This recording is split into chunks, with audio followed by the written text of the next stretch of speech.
Hello, everyone, and welcome back to the Trev and Lev Show right here on YouTube.com, where we talk SEC, Tennessee, and everything CFB. I'm Trev, he's Lev, and today we're talking about Kentucky and Tennessee. It's the Big Orange preview. Obviously, a rivalry, for one team, not necessarily not necessarily the other. I But it's in Lexington at night. Levi, let's get into the meaning of the matchup real quick. it's one of those games where Tennessee doesn't lose this game.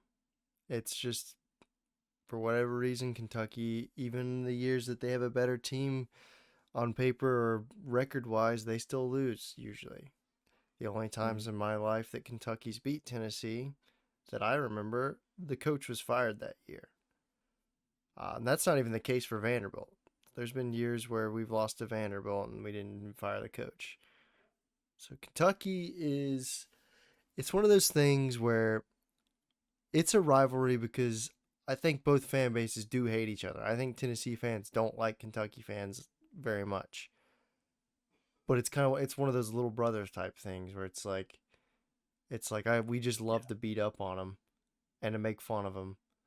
And I think Plus, it's on a big some one of the, in basketball too. yeah, I think the basketball rivalry kind of feeds into the football one. I think there's a lot of Kentucky basketball fans. And I think Tennessee's basketball fandom's pretty big too. Not as big. So I think that feeds into it. I think because that rivalry is actually a really good rivalry and probably one of the best, if not the best, SEC basketball rivalries. Um, I think that feeds into it. But it's just one of Yeah. those things where it's just funny for Tennessee fans because it's like it's just one of those games that they always go into confidently. Same thing with Florida and Tennessee, where Florida goes into that game every year pretty confident. Um, Yeah. Actually a great comparison because we treat Kentucky like Florida treats us, I think. yeah, and Florida doesn't It's like like us either. Like so, it's no, no, but like but we're they not their they biggest go into rival. that game expecting to win that game. Yeah, The same thing for this one. Like it doesn't matter. We like you said, like we've beaten I think we beat a top 25 Kentucky team with JG in like 2016. Do you remember that? At home. yeah. I was actually at I that think we game. we had like a Hail Mary at halftime, I was at that right? game. Yeah. Yeah, I mean like we just don't lose these games. Um Yeah. I mean, the only two losses in my lifetime was the year Pruitt was fired, year Jones was fired, and the year Pruitt was fired was just horrible. Like probably the yeah, one of my least favorite games I've yeah, watched as a like Tennessee so fan. many interceptions. Oh, it was terrible. And then the Yeah. one in Kentucky, I think it might have been Butch's last game as a coach. I think he got fired after that game, if I'm not wrong. And it was just kind of Yeah. just a really close, just crap game where Tennessee just had a bad season. Their only real win on the season was to they beat Georgia Tech at Georgia Tech and then just lost every SEC game.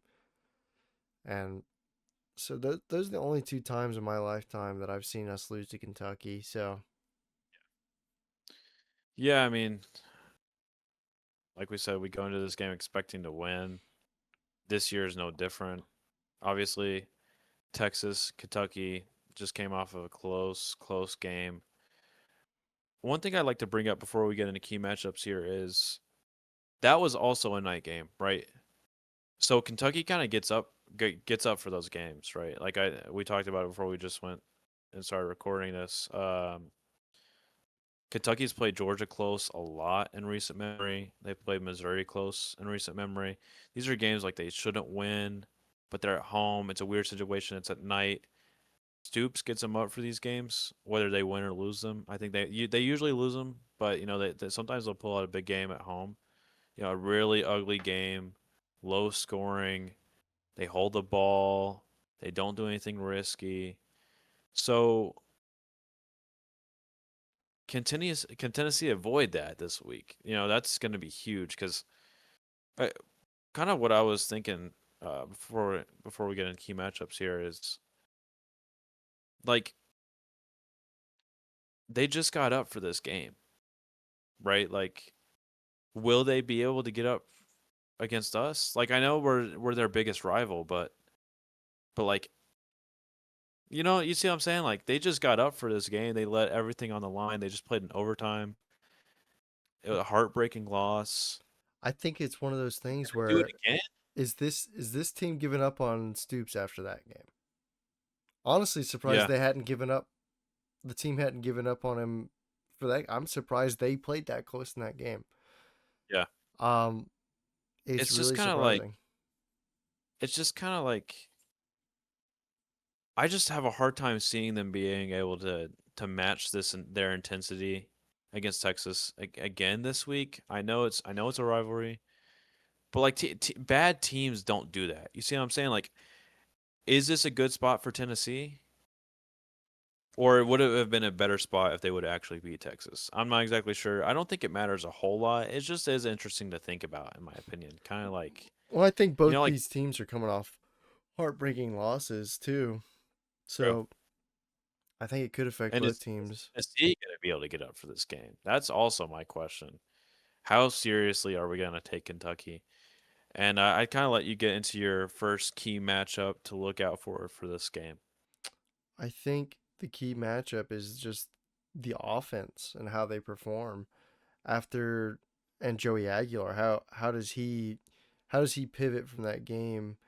Um, I think him being able to make plays and the receivers being able to beat the corners and catch the ball. I think that's a key matchup in this game.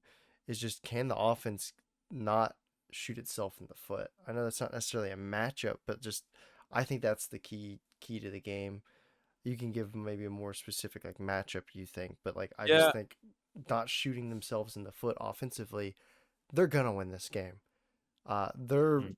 Tennessee's offense is good enough to score. Like they're a good offense when they play up to snuff, but there's just a lot of times where they're very inconsistent, where they drop passes or they get penalties in inopportune times. They throw an interception. They just there's just so many things that they do to themselves that if they don't do, they're winning this game 10 times out of 10. I think. Yeah, I think kind of piggybacking off of that. Um, so the offensive line performance against Alabama was not great. I think we let up four. I think Joey Aguilar was sacked 4 times. I think he had only been sacked twice all year or 4 times all year. I think they doubled up on sacks. Texas's offensive line is not good. I mean, I don't know how much you watched of Texas this year, but a big reason for the inconsistency and of Arch Manning is the offensive line. He's under a lot of pressure. Kentucky was able to get 3 sacks against the Texas offensive line. Um, how do we protect Aguilar? I think is going to be really, really key and really important to this game because I actually think that we should be able to push them around, especially in the run game. I think we should be able to push them around. And I don't see a lot of ways where we don't, but at the same time, if they are somehow able to get pressure, that's when the game becomes interesting for me. I think if we win there at the line of scrimmage, it should be easy scores all day. I think even with like penalties and drop passes, I don't think we should have an issue moving the ball. Any more key matchups for you? Um, I think it'll be interesting to see if they lean a little bit more on the run game in this game. I think it'd be smart to really try to lean on Deshaun Bishop. So just see Mhm. how he goes against linebackers if he can make the linebackers miss. I think that'll be interesting to see if he can get upfield. That could be a good matchup, I think, for the game. Um, yeah, Yeah, I mean, defensively for me, it's basically what it is every game. But can we get pressure? Uh, Texas was able to get 5 sacks, 11 tackles for loss in this one. I don't think Kentucky's offensive line is great, and I think their offense is pretty bad. Kentucky's quarterback Cutter Boley was able to have the best game of his career. He was 31 of 39 for 258 yards, but he also threw an interception.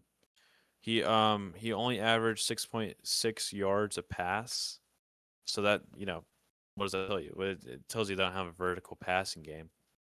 So we should be fine in the secondary, but especially if we are able to get pressure. Um, I mean, we kind of get into keys to victory here, but for me, it kind of just feels like if Tennessee gets up, 17-0 the first quarter, because I think that they could, this one's over.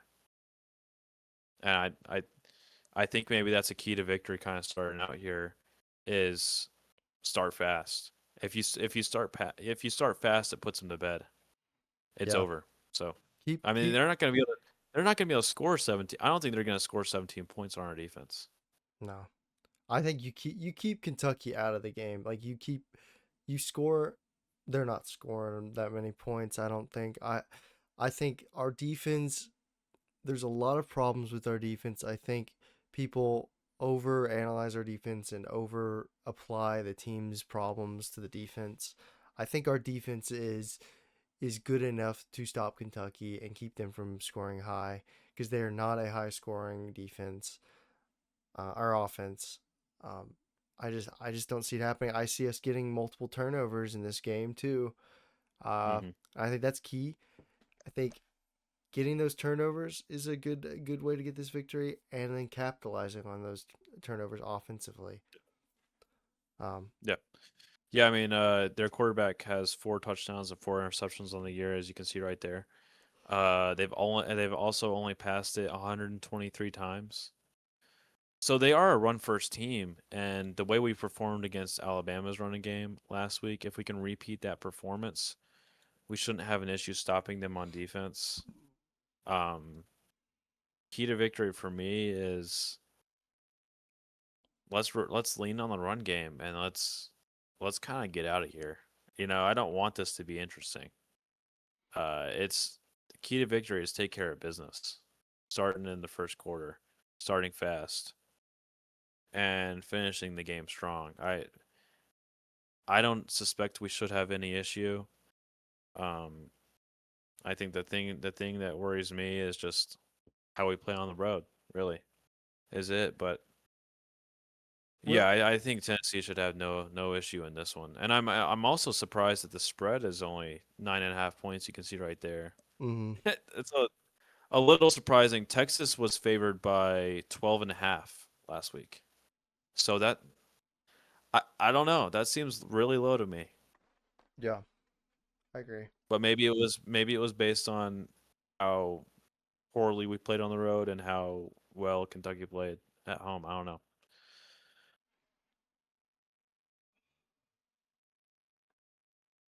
Um, but yeah, any more keys to victory for you?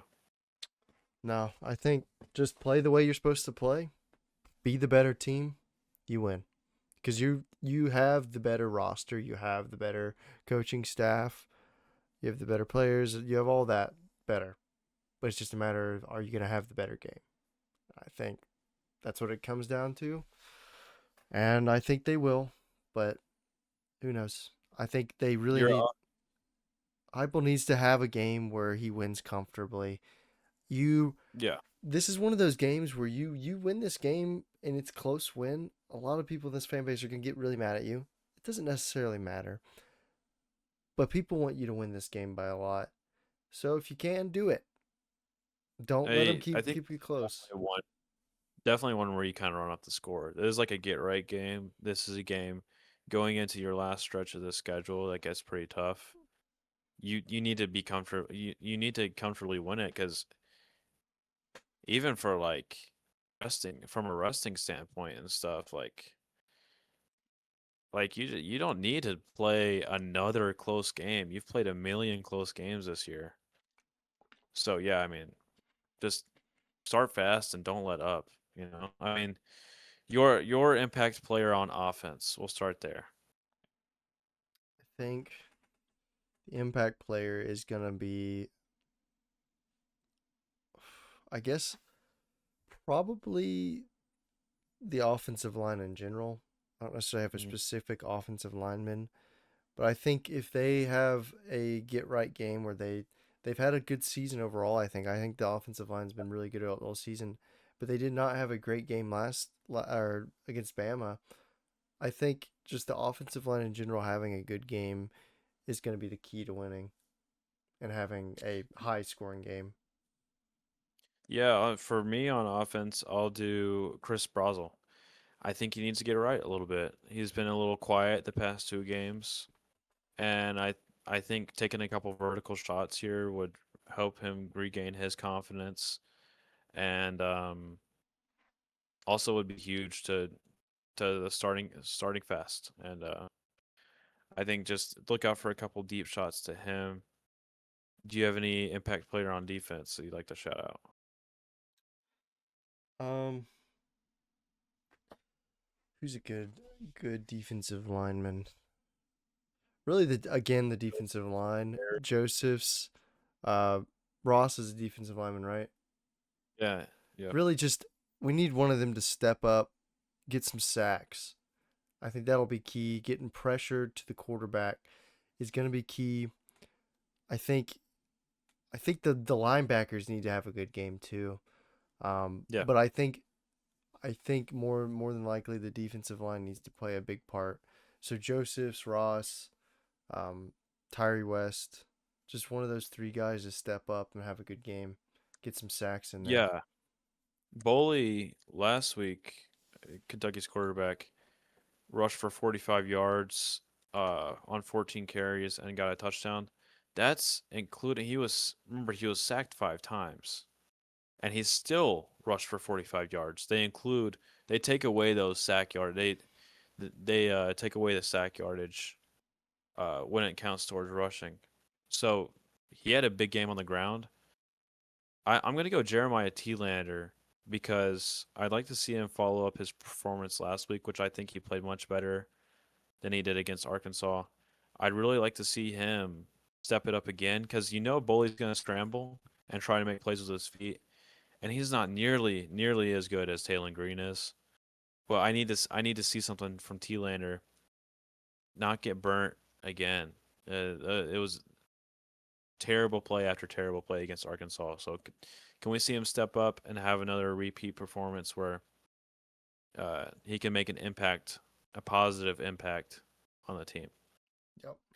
And just lastly, getting into here, score prediction. I'll kind of throw mine out there first. Like I said, I think the Vols roll. I think they cover the spread easily. I think they get close to covering this total by themselves, 54 and a half. I'm going to go with 45-14 Vols. Huge victory on the road. Regain some confidence and get ready as we prepare for Oklahoma in 2 weeks. I think I'm gonna go with a similar score. I think 42-17. I think Kentucky might score a little bit more, 3 points more than you said, and I think we score 3 points less. But overall, still a decisive win on the road at Kentucky, in my opinion. And with that, we'd like to thank you all for tuning in. This was the Big Orange preview of the Tennessee and Kentucky matchup on Saturday. Please like, share, and comment on this video. Subscribe as well to get more videos from us. We got a huge week next week. Lots of big things in the works as well. So, yeah, thanks for tuning in, and we'll see you next time. Peace.